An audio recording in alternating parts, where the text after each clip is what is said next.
Good afternoon. Very pleased with the reception. A lot of faces out there. My name is Matthew Hoskins. I am at the University of Leeds. I work in their Web Solutions team in the ISS, which is Information System Services. I have been publishing in various technologies for 25 years, starting with paper, going to database, going to early web, and now content management. My focus is publishing. The technology comes second. My primary interest is in expressing what my customers need. And to that end, I have become a project officer working with large institutional content management, and my interest is about greatest benefit for least effort to build websites that my audience, which are the providers of content, can use on an easy basis. Now, this afternoon's conversation is about the other side of the coin.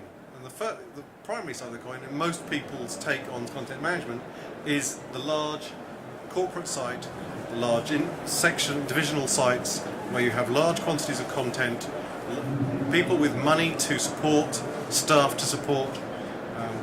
And those sites generally are a particular management problem, but there is finance in a large organisation for them, particularly in an institution such as the University of Leeds.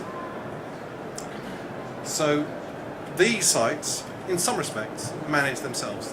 They will tend to be coherent projects that are managed, that are partnership between the centre and those departments, and therefore, in terms of our relationship with those customers, is a very conventional business relationship.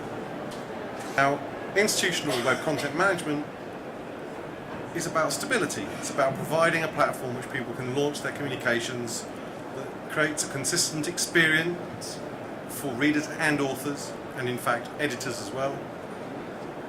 And it provides that very interesting creature, discipline.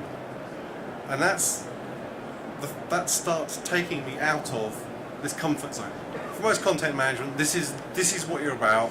This is what CMS is about. It's about providing large volumes of content to large numbers of people, stable, disciplined, controlled way. You start to create user profiles and say, okay, you're an author, you have these rights, you have those rights. This is an institutional policy. We can apply that because the institutional hierarchy dictates that.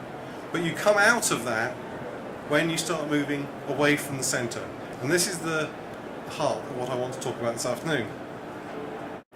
It's the periphery. So if anybody might consider themselves to be in this periphery, I apologise for this afternoon, because you almost certainly don't consider yourselves to be peripheral. But from an institutional point of view, these units are peripheral. They do not occupy the centre of the university's attention. So, particularly for a university, it is academic/research units.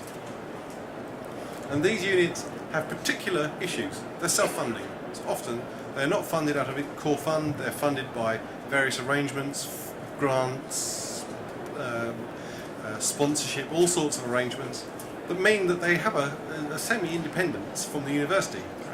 If you go to them and say you must do these things, they will say, no, we mustn't. We can give the money to some other university who will give us more freedom. Often they're funded very modestly.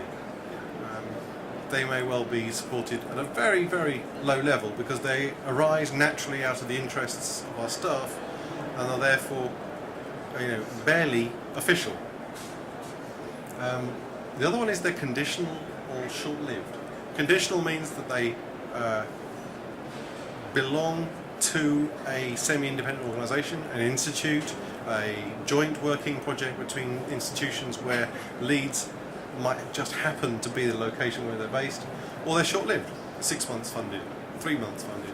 Some projects might be built around, say, a conference, which has a very particular lifespan and has a definite end point, at which point you want to archive that site, maybe present it for historical purposes, but it stops being a live site. And these sites are often very low numbers of personnel involved, They tend to be very, very dependent upon hard-working administrators, so who have no technical skill at all. But from a centrist point of view, they have no money. They are temporary or non-core identity, and the centre really doesn't have much to do with them. But, and this is a really big but, they have a very high profile often in their field. So you talk to the Institute of Widget Management, and that organisation may be dealing with large international corporations. It might be very high profile and dealing with other high status or interested universities, and the people working in that area may be batting very in a way far beyond their weight in terms of public profile and reach their communications.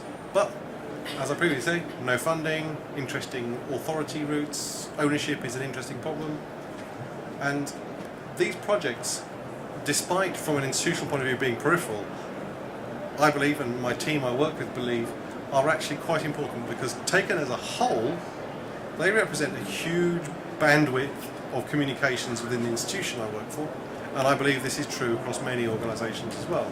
That if you actually added up all their external contacts, all the people who they consider to be stakeholders, this is a significant representation of your institution, and it certainly is my institution, that these sites number in their hundreds for the University of Leeds, easily. 2, 3, maybe 400. Very small, very low value websites that have huge significance externally from the university. They have there are an interesting set of consequences for the institution. Brand relationships.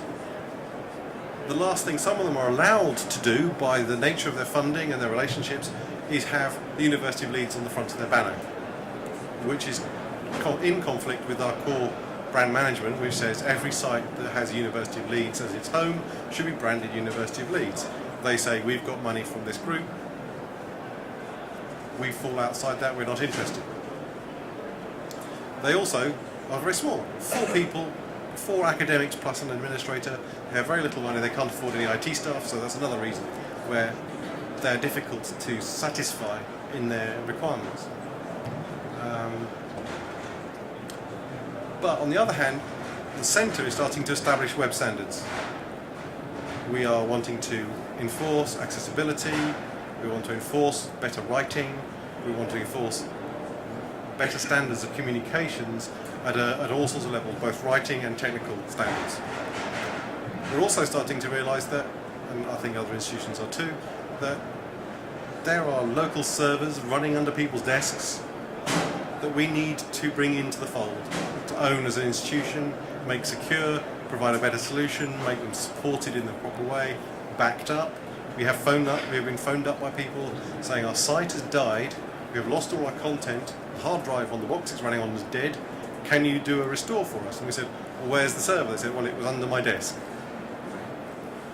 So this is the service that we are looking to provide to the university to upscale the communications for all of our constituent parts. And this constituency is large but rather diffuse, and indeed their requirements are diffuse.